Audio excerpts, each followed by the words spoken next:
Hi everyone and welcome to another video. And today I have with me the Renault Austral. Yeah. Look, I had an experience with this car like 2 months ago in France, and I just fell in love with this car, and I didn't know when would be the next time that I'll have the chance to drive this car. I fell in love with it so much that I thought to buy it myself. And I didn't get the time, and I was busy, and how within 2 months afterwards I've went to Hungary and I've got this car in for rental. So yeah, I'm happy.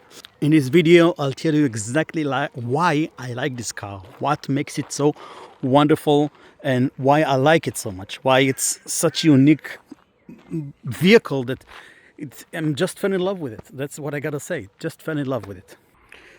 Just from getting closer to it, the LED is just telling you, you've got to the right place and I'm gonna make you happy. That's what this car is trying to tell you. So let's talk a little bit about the engine and my driving experience. So if I'm being honest, I was driving this car for almost a week now, even more than that actually. I drove all the way to Austria, and I've been to Hungary and also Romania, and got back and drove it like within just a few days, and I had a wonderful time with it. The fuel consumption is about 6 liters per 100 kilometers, which is on average supposed to be like, I don't know, around 17, somewhere there, right? So yeah, it's pretty fuel efficient, and whenever the engine works, I can feel it, I can hear it, and it's kind of annoying. But if I'm driving slower, or if I'm not pressing the gas pedal while driving on the highway, and it just cruises, then it's really, really quiet. And yeah, I'm just enjoying it. I wasn't missing any power while driving, and yeah. So let me show you why this car made me in love with it. Yeah, welcome to a spaceship. Alright, so give me a second. I would like to turn on the car and have some air conditioning. But while it's starting, you can see that the seat is moving forward, makes it easier for me to drive. I mean, look, this car, this whole Renault Austral makes you understand what premium feels like for the normal people. It's not like you're using any high luxury car like an Audi, BMW, or Mercedes, or whatever, even Rolls-Royce. But it makes you feel comfortable. It makes you feel like you made a good choice and you're going to love it. That's what this car is trying to say to you every time you're driving it. And even while driving, whatever mode you're in, like for say I'm right now with Eco, which is kind of weird because Eco is supposed to be green, everything becomes the same color, like the atmospheric color, the menu color, the cluster color. Everything around just makes you feel like good, you're in the mode that you wanted to be in. Alright, so let's go over the buttons. I'll make it quick because most of these are just like any normal car. So lowering and moving the windows are just basically like any other car. In this car, all the windows are automatically, so you can just press it once and it works. You don't have to wait or whatever. On the top over here, you have the motion sensors, and by motion sensors I mean regarding the car. So everything around the car. Let's say you're next to electric pole or anything like that, then it can just let you know by beeping at you and telling you how close you are to that thing, and not just your front but your back as well, and your sides and everything. So it's really, really useful, and it's extremely useful for the drivers who are not that good at driving or just don't like driving. Over here we have the electric parking handle, which is usually like any new car, and the auto hold. Now regarding the auto hold, in this car it's a little bit different, because if let's say I'm driving and and I want to press to have the auto hold, I have to press on it just a little bit longer than the usual car where I drove. So you have to get used to that little bit. Over here we have the auto high beams, which is not that usual for European cars. Alright, so the cruise control. Over here we have the cruise control. Now the cruise control button is a little bit unusual. So if you want to use it, you have to wait for some speed limiting, indication, whatever, you know what I'm trying to say over here. So you cannot use the cruise control without it. I mean, you could, but it likes when you're using it like that. For example, you see the 20, so if let's say I'm driving, I'm moving it to drive mode, and I'm clicking on this, it's like, you see, it's recognizing the speed, and it wouldn't go over that. So it's like the thing. In modes, you can basically just disable the mode or move it to just speed limiter or turn it off. Usually I'm keeping it on. This button makes the car either get closer or further from the car in front of you. You can just configure it by clicking on it. Res is just a restart. So if, for example, you've stopped using your cruise control and then you're trying to use it back, instead of finding any speed indicator, you can just click on the reset button and it just goes back to the same speed it used to be. And 0 just says it's disabled. I don't know why you chose 0, but okay.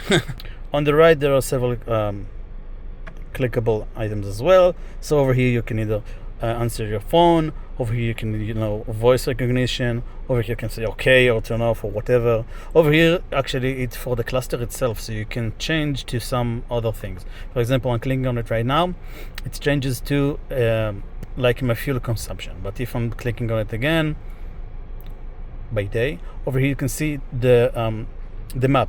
So actually I'm not using it, but I like that it's possible to do it. So if, for example, want to do other things on this menu, then it can be used over here. You can also change to another view, for example, how far you are from other things. Like for example, if like the Tesla, it actually can show you if there is a car over here, a motorcycle, person, whatever. It can tell you. Or you can go to the normal mode. On the right over here you have some sub menus. For example, if I'm clicking on over here, you can change and see what radio you're on, which by the way, I love this radio station, Hungary. You have beautiful taste. You can go a little further and you can see how economical you are. A little further you can see, and you have like your trip odometer, but I don't like it because you have just one, so it's unusual. If you go a little bit lower than that, then you can see the average fuel consumption, which is 6, and it's wonderful. And below that, there is basically nothing. Another thing which you probably noticed by now is that you have your transmission to go either forward in D, you have the neutral, you have the reverse, you have the P for parking. It's really unusual seeing anything like that in an European car, but it's something that you have to get used to because it's really unusual. And yeah. So in the middle you have something funny that looks like you're using an airplane, so you can go forward like that, but it's basically just unhides another storage unit. On top of it you have a possibility to charge your phone. You have 2 USBs to charge your phone and be able to mirror whatever is on your phone onto that media. Over here you have a charging port to use anything like phone chargers. And over here you have another storage which is kind of unique because you can actually fill a whole hand inside of it, and you can close just halfway of it. So example, I don't know, you want to make it like useful like that, or you want just one side to be available, I don't know, but it's kind of cute. Oh, by the way, one little thing that I forgot, the multi-sense. Multi-sense just means how the car is going to react to your driving. So for example, if I'm clicking on it right now, I'm in eco mode in pink, which is cute. But if I'm changing it to sport, it changes the color to red or anything like that, and then it makes it more responsive, right? If I'm changing it again to perso, it means personal, and you can configure it here. Or if you go to comfort, it just makes the car responsive but not too problematic for, I don't know, everything just feels a little smoother. Or you can go eco, which basically means that everything that you're doing while driving, for example, if you want to if you want to press on the brakes, or you want to pull the gas, it drives, but it takes a little bit more time to, save fuel. And now for the media. So the media, actually, I love it. I really like it because usually in cars the media is horizontal, but I like it where it's like that. It's wonderful, and it just makes seeing the map and everything a little bit more, normal. So everything that you have over here regarding air conditioning, you can see it over here. You don't have to do anything inside the media. On top you have either the home, which usually is the map, or you can go to media and you can change between the audio source or maybe radio stations. Here, if I had the phone connected, then it would show a little bit more sub menus. Here you have another menu, which basically means Android applications. You'll usually won't use it, but it's over here and you can use it. And here is the best place, but actually even the better place is here, seats. So you actually have a massage in your car, which is wonderful feature. I just love it. Yeah, and it just shows how it works, and you can see if you want to change how it's using. If you want to go low, extend, whatever, you can just play with it, and it's wonderful. You're also getting heated seats, and you're getting heated wheel. Again, wonderful features. I love it when cars have it. Just one point that I have to make is that this car is not a high trim, so it's like a basic car, mainly basic car. I mean, it's not the basic one, but if you're getting a higher trim, you can actually have an indication to change the seat position of not the driver, but the one that sits next to the driver. So it's kind of fun. So if like your girlfriend is sitting over here, you can actually play over here and change her state. How she sits.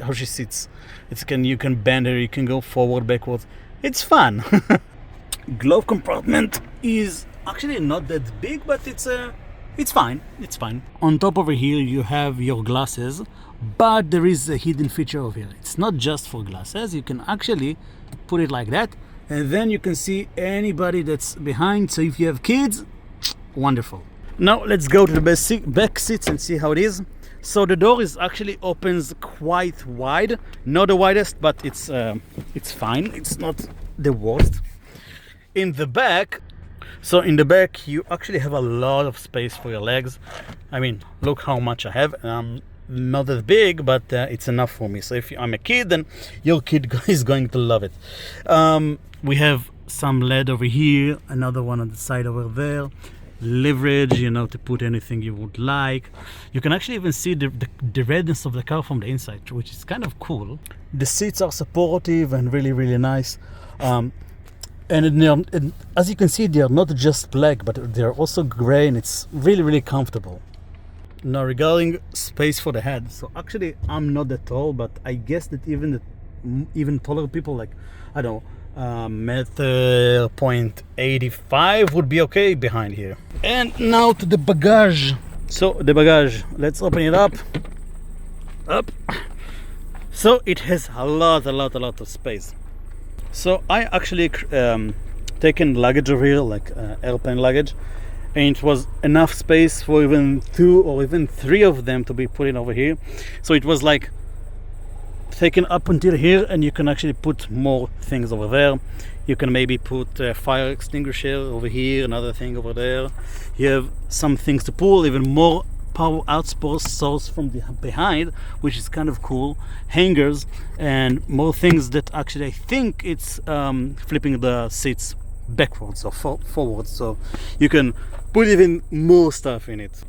And the biggest feature and the wonderful feature that actually there is in here is a spare tire, full spare tire, which is just magnificent. And it's funny that today not every car comes with a full tire. So again, this car is not a higher trim, so closing the bagage is like that and pulling it down. But if you go with a higher trim, then you just have a button and you can just close the car. Alright, so it's getting late and I have to finish the video. So what I'm trying to say is I fell in love with this car. It's really economical, it's looking good. In blue it's looking even better, and if you're using 2 colors it's even better than that.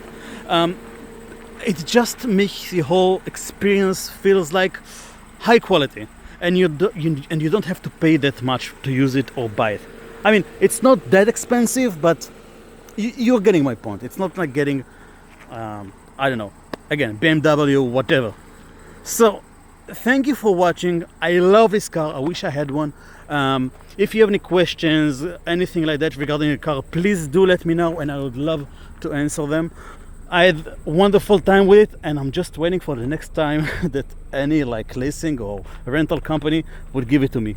So yeah, and thank you CarWiz Hungary for your great customer experience. Really, thank you for making my vacation even better. So take care, and I'll see you in another video.